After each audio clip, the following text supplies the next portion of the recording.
इकरा हसन और एमीन की कहानी। कैराना उत्तर प्रदेश का एक छोटा सा कस्बा जो अपनी गंगाजमुनी तहजीब और ऐतिहासिक महत्व के लिए जाना जाता है, आज एक बार फिर चर्चा में था। सूरज की सुनहरी किरणें गंगा नदी के किनारे बसे इस कस्बे को रोशन कर रही थीं। सड़कों पर लोग अपनी रोजमर्रा की जिंदगी में व्यस्त थे। बाजार में मिठाइयों की दुकानों से आती खुशबू और मस्जिदों से आती अजान की आवाज ने कैराना की सांस्कृतिक समृद्धि को और गहरा कर दिया। इकरा हसन एक युवा और ऊर्जावान सांसद अपने कार्यालय में बैठी थीं। उनके चेहरे पर एक गहरी सोच की रेखाएं थीं। 2024 के लोकसभा चुनाव में उन्होंने बीजेपी के प्रदीप चौधरी को 69,116 वोटों के अंतर से हराकर सबको चौंका दिया था। उनकी जीत केवल एक राजनैतिक विजय नहीं थी, बल्कि यह उनके परिवार की विरासत को आगे बढ़ाने का एक प्रतीक भी थी। उनके दादा अख्तर हसन, पिता मुनव्वर हसन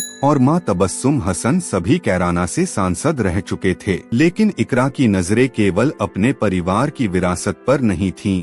वह चाहती थी कि कैराना और उसका आसपास का क्षेत्र विकास की नई ऊंचाइयों को छुए। उस दिन सुबह इकरा को एक अप्रत्याशित फोन कॉल आया। फोन की दूसरी ओर एक परिचित आवाज थी।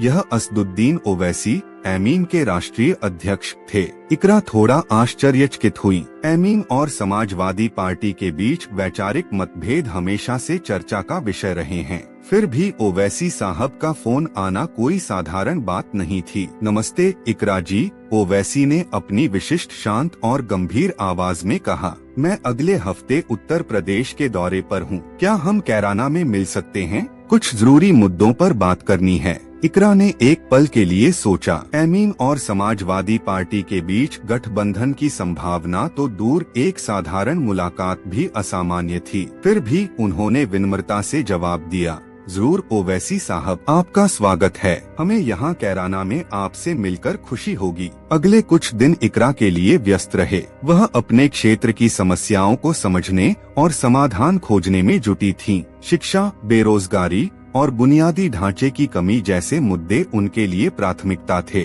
उन्होंने संसद में भी इन मुद्दों को जोर शोर से उठाया था, खासकर शिक्षा के क्षेत्र में पेपर लीक की समस्या, जिसने पिछले 7 सालों में 2 करोड़ युवाओं का भविष्य प्रभावित किया था, उनके लिए एक गंभीर चिंता का विषय थी। लेकिन ओवैसी के साथ होने वाली मुलाकात उनके दिमाग में बार बार आ रही थी। एमीन उत्तर प्रदेश में अपनी पैठ बढ़ाने की कोशिश कर रही थी और कैराना, जहां मुस्लिम और हिंदू आबादी का मिश्रण था, उनके लिए एक महत्वपूर्ण क्षेत्र हो सकता था। इकरा को यह भी मालूम था कि ओवैसी की राजनीति अल्पसंख्यकों, खासकर मुस्लिम समुदाय के अधिकारों पर केंद्रित थी, लेकिन समाजवादी पार्टी की विचारधारा अधिक समावेशी थी, जिसमें सभी समुदायों का विकास शामिल था। इकरा ने अपने भाई नाहिद हसन, जो कैराना से विधायक थे, से इस मुलाकात के बारे में चर्चा की। नाहिद ने कहा, इकरा, यह मुलाकात महत्वपूर्ण हो सकती है। ओवैसी साहब की बातें सुनो,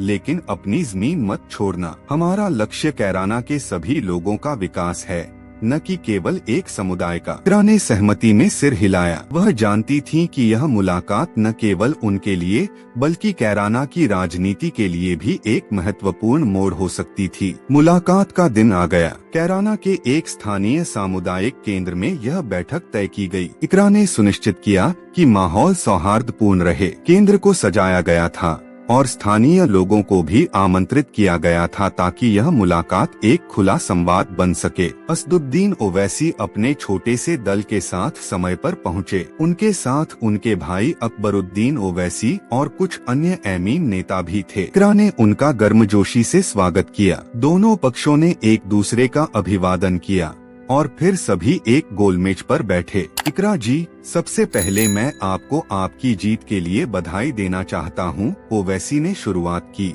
आपने एक कठिन लड़ाई लड़ी और जीत हासिल की। यह आपकी मेहनत और आपके परिवार की विरासत का परिणाम है। धन्यवाद ओवैसी साहब, इकरा ने मुस्कुराते हुए कहा। लेकिन यह जीत केवल मेरी नहीं, कैराना की जनता की है। यहाँ के लोग बदलाव चाहते हैं।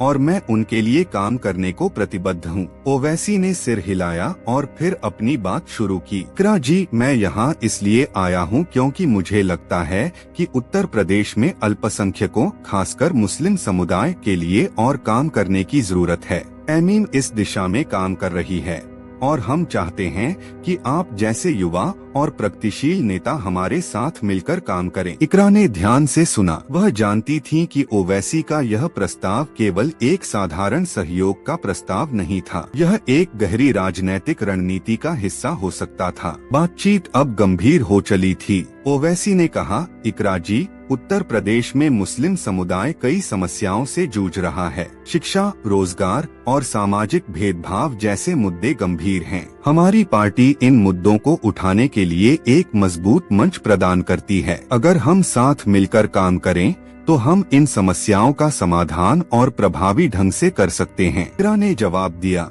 ओवैसी साहब, मैं आपकी बात से सहमत हूँ कि अल्पसंख्यकों के लिए और काम करने की जरूरत है, लेकिन समाजवादी पार्टी की विचारधारा सभी समुदायों को साथ लेकर चलने की है। कैराना में हिंदू, मुस्लिम, जाट, गुर्जर, राजपूत और दलित सभी एक साथ रहते हैं। मेरी प्राथमिकता यह है कि सभी के लिए समान अवसर हों। अकबरुद्दीन ओवैसी, जो अब तक चुप थे, बोले, इकरा जी, आपकी बात सही है, लेकिन हमें यह भी देखना होगा कि कुछ समुदायों को विशेष ध्यान की जरूरत है। मुस्लिम युवाओं में बेरोजगारी की दर बहुत अधिक है। अगर हम एकजुट होकर काम करें तो हम इन मुद्दों को और प्रभावी ढंग से उठा सकते हैं। इकरा ने गहरी सांस ली। वह जानती थी कि यह बातचीत आसान नहीं होगी। मैं आपकी चिंता समझती हूँ, उन्होंने कहा, लेकिन हमें यह भी सुनिश्चित करना होगा कि हमारी राजनीति समावेशी रहे। अगर हम केवल एक समुदाय पर ध्यान केंद्रित करेंगे तो हम अन्य समुदायों को अलग थलग करने का जोखिम उठाएंगे। बातचीत अब एक नई दिशा में बढ़ रही थी। इकरा ने सुझाव दिया, क्यों न हम एक संयुक्त मंच बनाएं जिसमें सभी समुदायों के प्रतिनिधि शामिल हों। हम शिक्षा, रोजगार और बुनियादी ढांचे जैसे मुद्दों पर एक साथ काम कर सकते हैं। एमीन और समाजवादी पार्टी के बीच सहयोग हो सकता है, लेकिन यह सहयोग समावेशी होना चाहिए। ओवैसी ने इस सुझाव पर विचार किया। यह एक अच्छा विचार है, इकरा जी, लेकिन इसके लिए हमें एक ठोस योजना बनानी होगी। हमें यह सुनिश्चित करना होगा कि हमारी आवाज संसद में और सड़कों पर मजबूती से सुनी जाए। इकरा ने मुस्कुराते हुए कहा, मैं तैयार हूँ ओवैसी साहब, लेकिन मेरी शर्त यह है कि हमारा लक्ष्य केवल वोटों की राजनीति नहीं बल्कि वास्तविक बदलाव होना चाहिए। मुलाकात के अंत में दोनों पक्षों ने एक संयुक्त समिति बनाने पर सहमति जताई, जो कैराना और आसपास के क्षेत्रों में शिक्षा, बेरोजगारी